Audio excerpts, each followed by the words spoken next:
everybody. I'm Traven Rice. This is the Lowdown Culture Cast, and we're here at P&T Knitwear at 180 Orchard, talking to all different types of culture changers.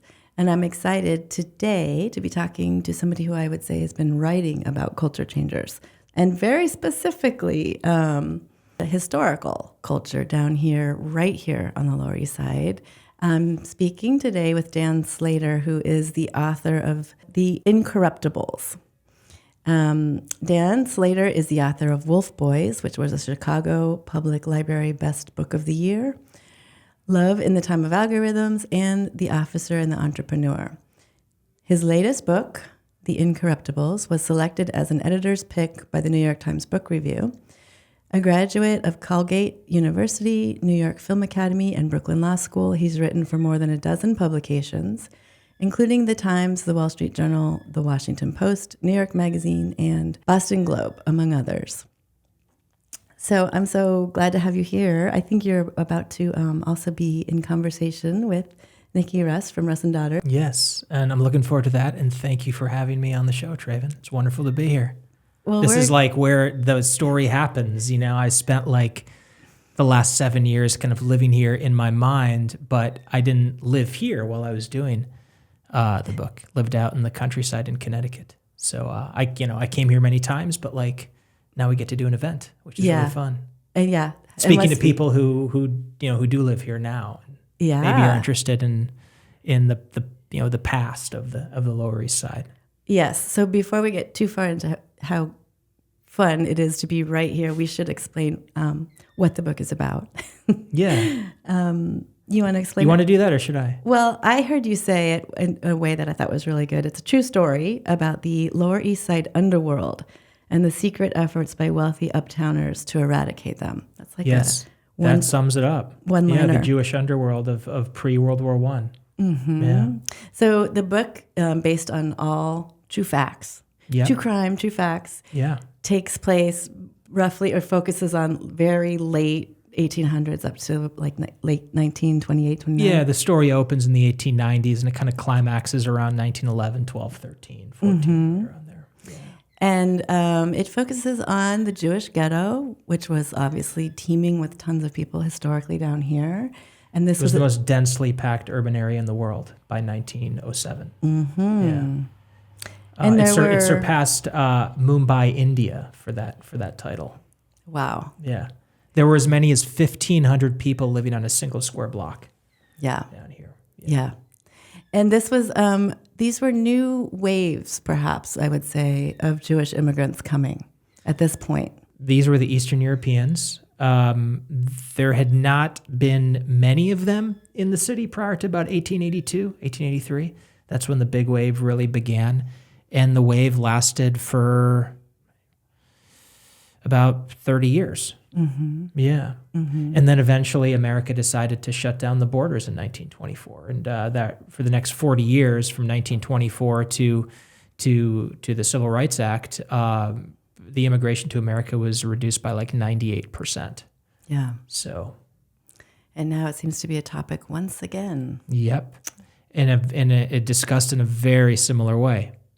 I thought that was so interesting. You hear some echoes about Totally. the way people, earlier immigrants talk about the newer immigrants, and kind of on and on. This history seems to keep repeating itself. Yeah. And it's really, I think, like Vice is kind of the engine of it, because today we talk about narcotics and Mexico, and we blame that on certain people. Mm-hmm. And back then, we blamed the crime on the Jewish immigrants. Even the commissioner of the NYPD in 1908 wrote this big article in the North American Review, which is a magazine that we don't know about anymore, but at the time it was a major national magazine.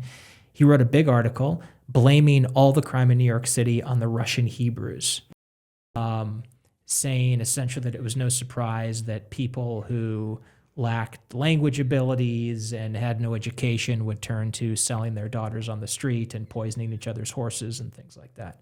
Yeah. He later retracted those statements, but the cat was out of the bag by then. But yeah, it was a very similar conversation happening. Yeah, sounds so familiar. Yeah. So Could you just tell us what led you to this story about the crime and the underworld and the people fighting against it at this time in your writing journeys? Yeah. So when I was younger, I read a few books that led me to this time and place. I'm not from New York City. I have a lot of ancestors who are. My mother grew up in Scarsdale. I came here a few times as a kid. But I read a book called Low Life by Luc Sante, now Lucy Sante, which I think came out in the early 90s. I was maybe 12 or 13. And that's sort of like a thematic overview of what life on the Lower East Side used to be. And it talks about Jewish immigrants a bit. And that's what kind of opened my eyes to, oh my gosh, we actually have a history that predates the Holocaust. Because it's easy to grow up thinking that the Holocaust, especially if you're born in 1977 like I was, it's easy to think the Holocaust is all there was because it eats up so much historical space. So I learned that there was this other history, there was this other time, and I thought, if I ever become a writer, it would be really cool to write about that. And then we flash ahead decades, and I'm a journalist. I was working on a story about 7 or 8, 9 years ago about this gang of Orthodox rabbis who their sort of sideline was that they would go around beating up husbands who refused to give their wives a religious divorce. For listeners who are familiar with sort of the Orthodox world, if you're an Orthodox woman and you want to get divorced, leave the marriage, you can't just go to a secular court and ask for a divorce. I mean, you can theoretically, but then you can't go back to your culture. Right. You can't get remarried within the culture. The children you have will not be considered Jewish by the standards of the culture. You need to get a get. It's called a get. This is mandated by the Bible. So down through time, there's always been a portion of husbands who refuse the get for whatever reason. They want to extort the wife's family. They want money for the get, or they just don't want the marriage to break up. And so this gang of rabbis had anointed themselves sort of the judge and the jury on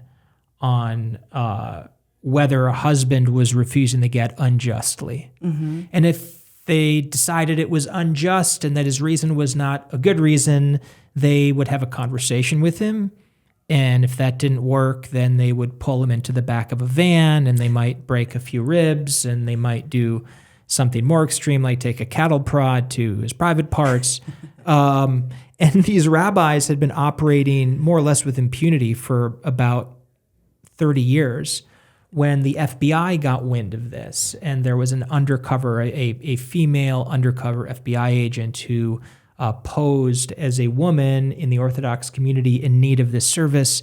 And she spent about 18 months kind of worming her way into the middle of the community until she got in front of these rabbis with a wiretap and everything. So that was the story I was researching. I thought it might become a book.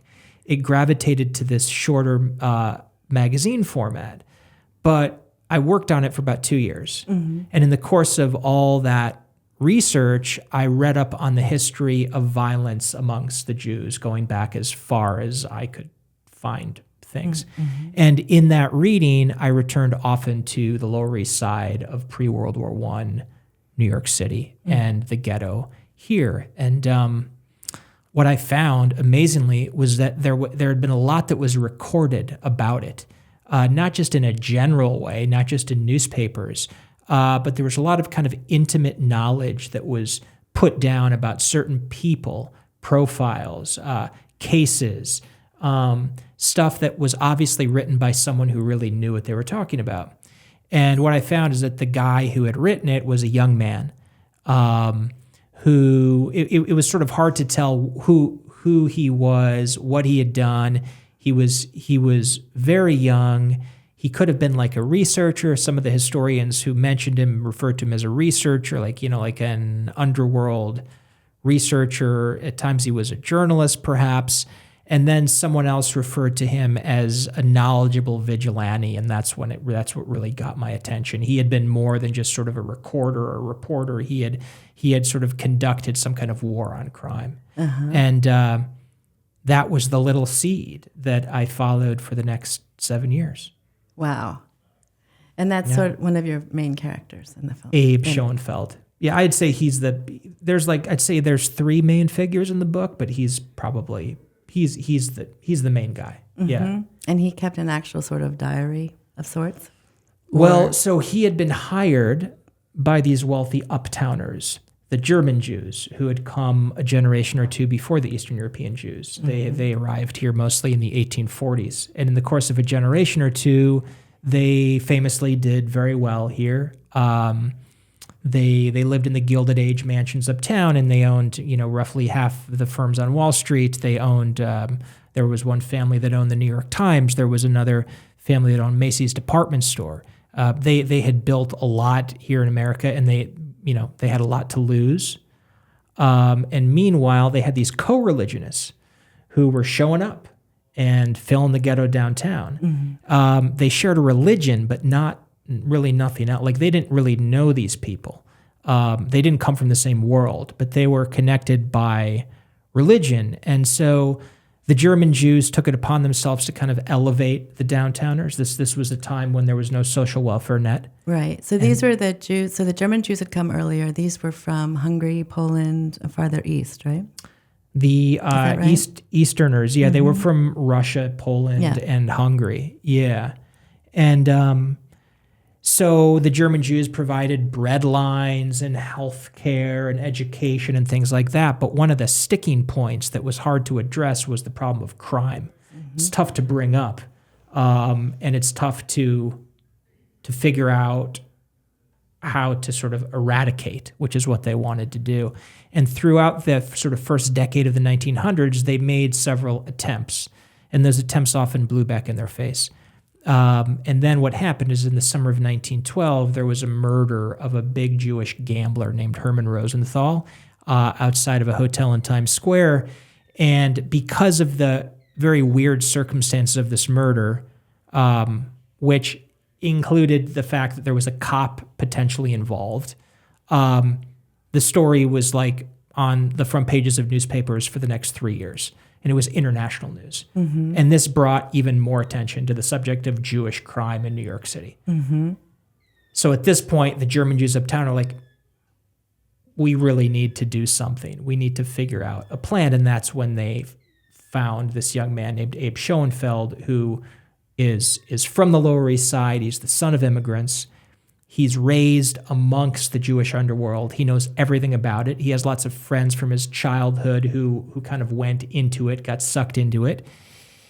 He has a lot of resentment about it. Like a lot of Lower East Siders who weren't in the underworld, he was embarrassed about it. These young Jewish girls prostituting themselves. It was the hallmark of a failed society. Yeah. And he really wanted to do something about it, and he was well positioned to do so, and so that's how the story begins. Yeah, it's so interesting. So this is a bit of sort of like what you could say the mafia before the mafia that we usually know and talk about. Yeah, I mean, I think we think about the Italians, right? And I certainly did. I mean, I was raised on all the same stuff everyone else was raised on, Goodfellas and The Godfather, and reading all that reporting by Nicholas Pileggi in New York Magazine and stuff in the 80s. What I didn't know was that when it comes to organized vice, the Jews really were the first people to organize vice industries. And that blew me away.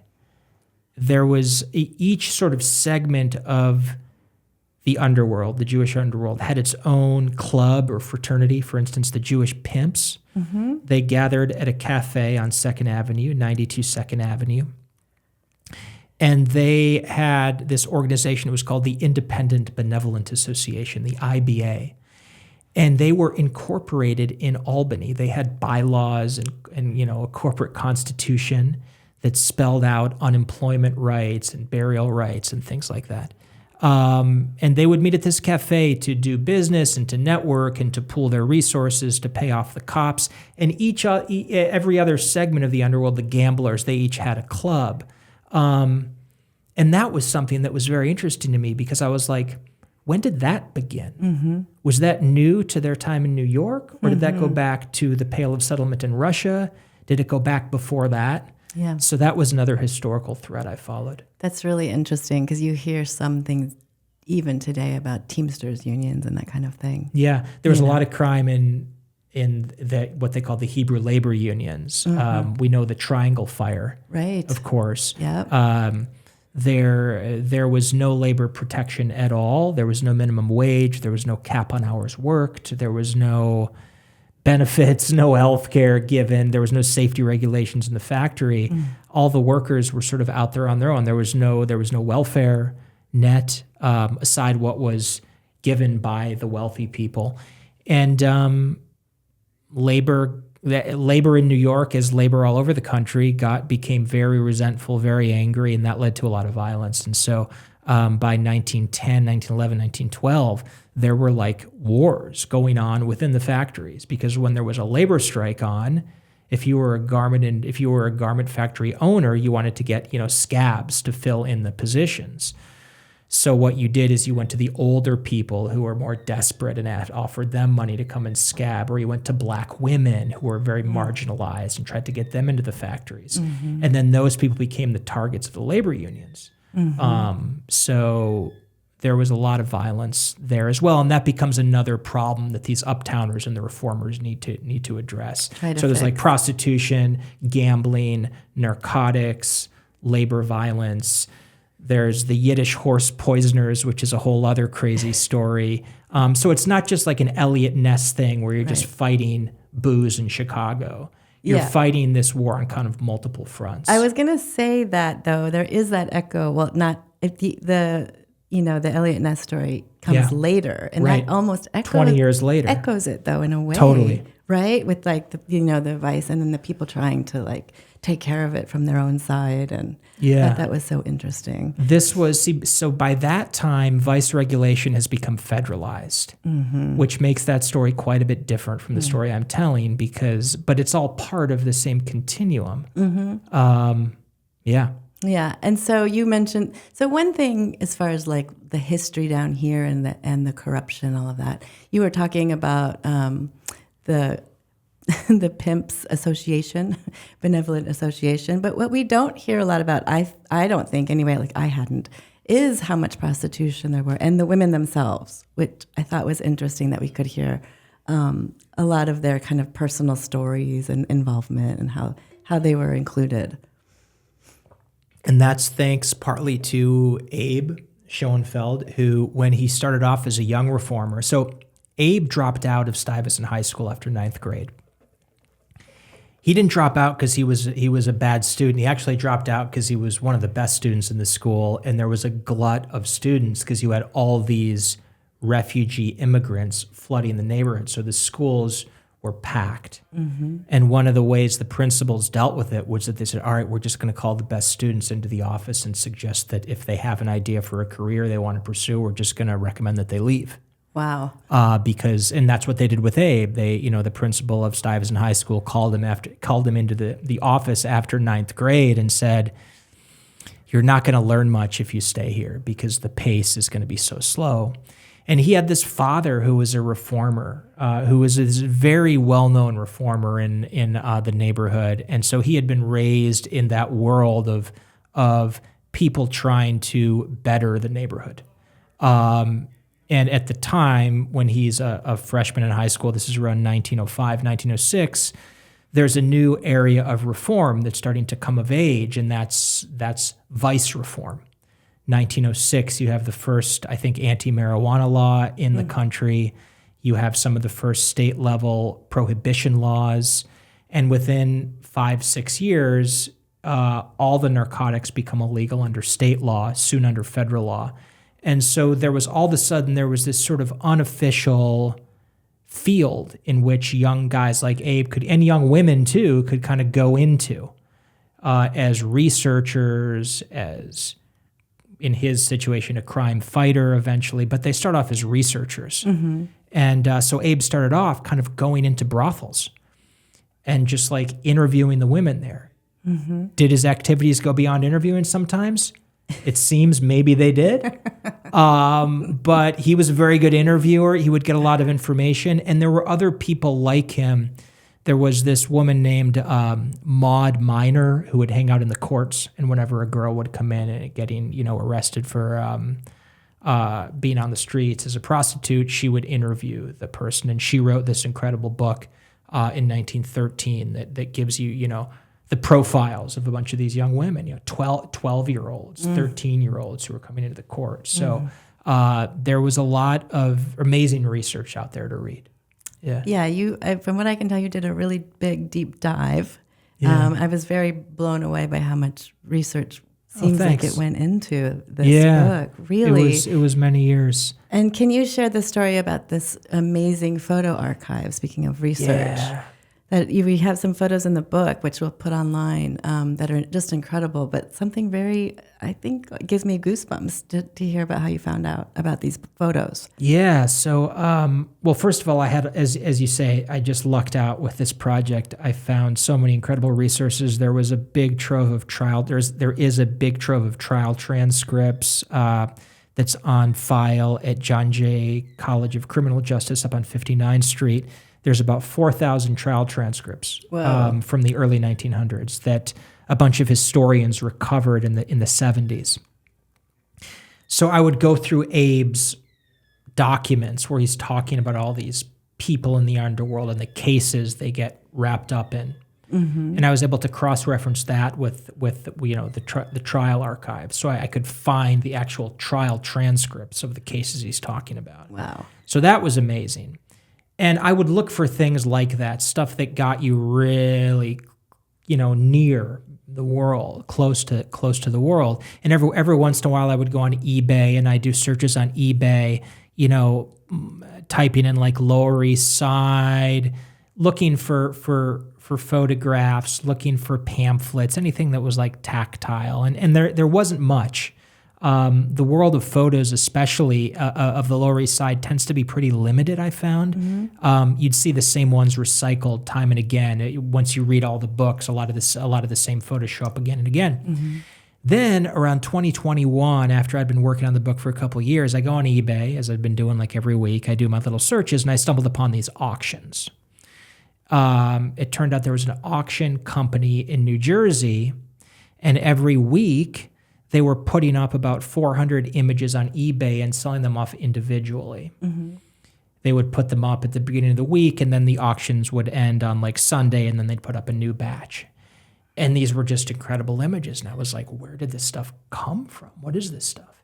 So I call up the auction house. I'm talking to them. It turns out that there was an old archive. And if you're like a vintage photo freak, you've heard of this. It's called the Brown Brothers Archive. Mm. Brown Brothers was the first stock photography agency in the U.S. They opened here in New York City in 1904, and they went strong for about 4 or 5 decades, maybe. They just had a bunch of photographers out in the city shooting whatever was interesting, shooting the Lower East Side ghetto, celebrities, athletes, actors, the Gilded Age mansions uptown, anything. And so when Brown Brothers shut down, it took all these tens of thousands of images that it had gathered over 40 or 50 years and put them in a warehouse in Pennsylvania. And they just sat there for years and years and years. They got passed down to the descendants of the founders. And then around like 2017, the family or whoever owned it at that point decided they were going to sell it. And I think they were talking to like Harvard for a while and different research institutions that wanted to buy it. And they finally struck a deal with this auction house in New Jersey that purchased the whole thing and said, okay, we're going to put up like 300 or 400 images a week, sell them individually until the archive is gone. So when I stumbled on these auctions in 2021, they had really just started. And it was amazing because at that point I'd been working on the book, as I said, for a couple of years, and I'd been writing about a time and a place and about certain people and figures who I imagine as being pretty obscure. And some of the stories were so insane that I was like, did this stuff actually happen? There was like gang of horse poisoners. I mean, I had the trial transcripts, I had the newspaper coverage, but it was like hard to imagine this really happened. And then I'm sitting there looking at these images of like, there's the horse poisoners. That's amazing. There's like a photo of a letter that they sent to some poor business owner demanding money or else they're going to It poison was like, their horses. wait, there's stuff. the documentation, just like that. Yeah, and these photos are beautiful. Most of them were on a glass negative that ranged in size from like 4 to 5 inches up to 8 by 10. And so, I mean, imagine 8 by 10 negative. There's just so much info on it. And you buy the negative in the auction, it gets sent to you, you put it on your scanner, and it's insane. Yeah. It was. So that was amazing. That really gave you that tactile, feeling. Yeah. The kind of information that can help to bring a story alive on the page. Yeah. That's incredible. And those images, completely help so much. How do you, it's all of this information that you've gone through and sort of dug up and connected all these dots. And so then when you're ready to tell the story of it, to me personally, it feels completely overwhelming, I would think, to be like, okay, now how do I weave it all together? I mean, I don't know. It took a while. Took a long time to figure out. I mean, I knew like Abe Schoenfeld needed to be in the story. Obviously, he was the character around which, and his story was going to be the story around which I built this narrative. But I didn't know how large the narrative would be. I didn't know how sprawling it would be. It wasn't clear who the other characters should be. So that was a process of a couple of years of playing around and cutting more than I kept. Yeah. In terms of material. Yeah. So you start to just edit, kind of. Just write and edit. And at that point, I'm working with my agent. I'm showing him material, and he's giving me feedback. Who's also a Lower East Sider. Farley Chase is an incredible book agent, and he lives and works here. In fact, he was the one who recommended that I reach out to Nikki. Oh, great. Which is not something I would have thought of. Yeah, here's how we found you, too. Yeah. He's a neighbor. Okay, cool. Yeah. Didn't mean to interrupt there, but we had to give him a shout out. Yeah, for sure. Yeah, Farley's amazing. So you have all this information, and then it's sort of a matter of weaving some threads together, I would think, in a way, right? Like, does this make sense if I connect this and this? Or yeah, it's like what stories am I telling, and what do I want those stories to accomplish? And so, for instance, there is a young woman named Antonia Rolnick, whose street name was Tony the Tough. And she was a fascinating figure, and it turned out she starts off, she's a young Russian Jewish refugee immigrant to the Lower East Side. She drops out of school in 8th grade, like a lot of the girls did, and she joins the garment industry. And then we see her get lured into prostitution. And that's just the beginning of her journey, which takes her through all these different worlds. But early on, she and Abe have this fling. He kind of falls in love with her, and then she leaves him. So that intersection, and then they cross paths again later in the story as well. So I knew, okay, Tony the Tough needs to be in the story. And I'm so glad she's in the story because she kind of represents the sort of the Lower East Side females, which are often spoken of as sort of this nameless mass. And their lives were very rough and very interesting. And the problems and the dilemmas, the conundrums they faced were amazing fodder for great narrative. Yeah. Yeah, for sure. I'm glad that she was part of it. And then you were telling me something that you haven't had a chance to talk much about is you ended up also finding a family connection. Insane. Yeah. Tell us about that. Gosh, I mean, just the last thing that I expected. I'm piecing together the story, and what I found is there's this period in this late summer of 1913 where Abe has now been installed in the NYPD, and he has been given a squad of cops that he selects to go fighting the underworld around the Lower East Side.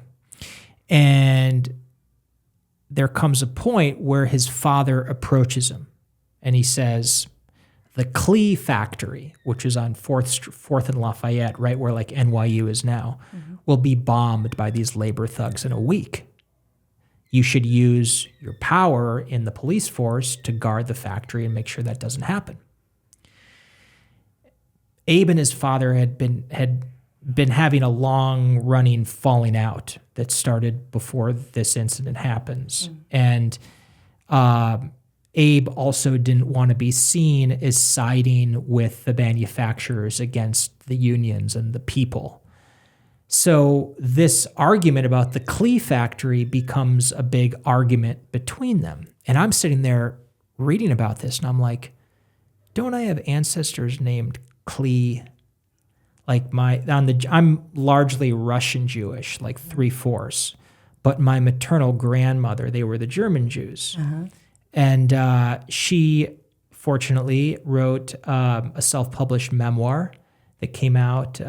She published it in the late 90s when she was in probably her early 70s.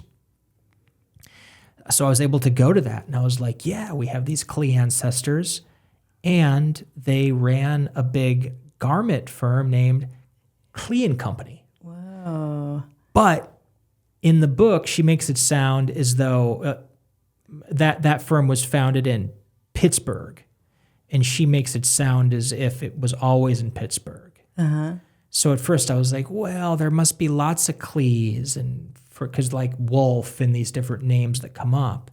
But then the more research I did, I realized that it's actually not a common Jewish name at all.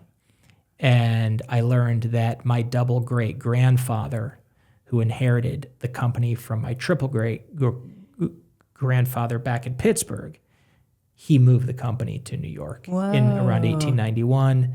He moved into a brownstone on the Upper West Side, and he had the factory down on 4th Street in Lafayette. And it was a really successful garment factory. They made men's suits. And they made pretty high-end suits. And they hired all Hungarian tailors. The Hungarian tailors were thought to be the best tailors. They paid them a lot of money. And so when these labor unions came around making all these demands, my ancestors apparently resisted, said, we don't feel we're not going to, go along with this. We're not going to have you deciding who we need to hire. And that's what led to the bomb threat, which leads to this argument between Abe and his father. So I'm sitting there writing this story, piecing this together, and all of a sudden, like, my own ancestors walk into the story. They weren't like super important to the story; they're more like tangential. Yeah. But that's amazing. That was just amazing. Yeah. Yeah, I don't know. It feels like, boy, the story is waiting to be told by you. It almost felt like that. Right? It was the weirdest thing. So, and I'm sure you've walked around the streets a lot and kind of you could give a really good tour, I would imagine, based on all of that research now, because I know there's lots of tours happening in the neighborhood. Yeah. I would bet you could do it. I mean, I include a lot of addresses in the book because I wanted to I didn't want to overload it, but I wanted to nail down, like, this really happened. Like 92 2nd Avenue is where the Jewish pimps met. This,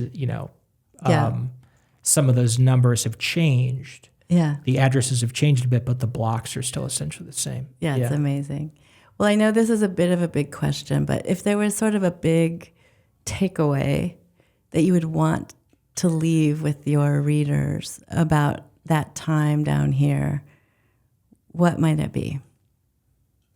One of the really interesting things I learned when I was working on this book is that the ghetto as a word, as a concept, as an idea, originates with the Jews. It was a term that was invented in Venice in the early 1500s. And I think, prior to, and this is something I had not known, prior to World War II, if you would have said the word ghetto, the only connotation would have been Jewish. That's it. Whereas, like, today, if you say that word, what are the connotations? We think black, brown, maybe Native American. You wouldn't think of Jewish. Right. Right? That was really shocking to me and very interesting that we've had this concept that goes back so many centuries. And how did it come about? How did the ghetto come about? It comes about largely because of vice. I mean, originally, the reason that the Venetians decided to keep the Jews at all and let them even have their little sort of guarded island that was called the ghetto was because they needed moneylenders. Because 500 years earlier, the Christians had decided that the Christians needed a law in order to galvanize the religion. The Jews had their laws, the Muslims had their laws. The Christians needed a law, they decided around the 11th or 12th century. And if you abided the law, then you were a Christian. And the question is, what is the law going to be? And these monks that would sit around and talk about this, they all loved Aristotle from 1,000 years earlier. They read a lot of Aristotle, and one of the things Aristotle said that fascinated them was that money lending was immoral. And they thought, money lending is immoral. And Aristotle's whole reasoning was that you should not get paid unless you make something with your hands. You shouldn't be able to get paid by lending someone money. So the Christian monks who made the law at the time, they loved this idea. And they said, okay, that's going to be our thing. We're going to ban money lending. The problem with that was at the same time, there was this other world religion that was coming of age, which is called capitalism. And what do you need for capitalism? You need money lending and credit. So there was this inherent tension in Europe that then remained for the whole second millennium, where everyone knew we needed money lending, but yet it was illegal. And one of the things they decided, well, we can keep the law and we can just have the Jews provide that service because they're already pariahs. They're already outside of the society. This comes up in The Merchant of Venice. Yeah, right? It's the Merchant of Venice, right? Exactly, which is Venice. And that's so 500 years later, when these refugees flood into Venice, there's like half of the community in Venice wants them to go. But the government people say, wait, they can provide a valuable service. What if we keep them as moneylenders and they all live in this one area that they can only leave in the morning to go to their jobs, and then at night they have to be back in and there's a gate and everything. Wow. Yeah. So then that idea forward. flows through. Yeah. I didn't know any of that. That's so interesting. Yeah. And of course, now we don't think of money lending as a vice, but of course it is a vice for some people. Sure. Yeah. It was kind of the original. Right, vice. because then you have debt. Right. Right, you're in debt. Yeah. If you're borrowing. Yeah. That's so interesting. Well, thank you. Thank you. We covered a lot of ground. Thank you so much, Traven. We could go a lot farther, I know. But and what else is on the horizon? People should keep their eye and ear out for. Yeah, so I'm going to be a lot of JCCs around the country, Jewish Community Centers, in places like South Jersey and Columbus, Ohio, and Atlanta, and Kansas City, Minnesota, Michigan.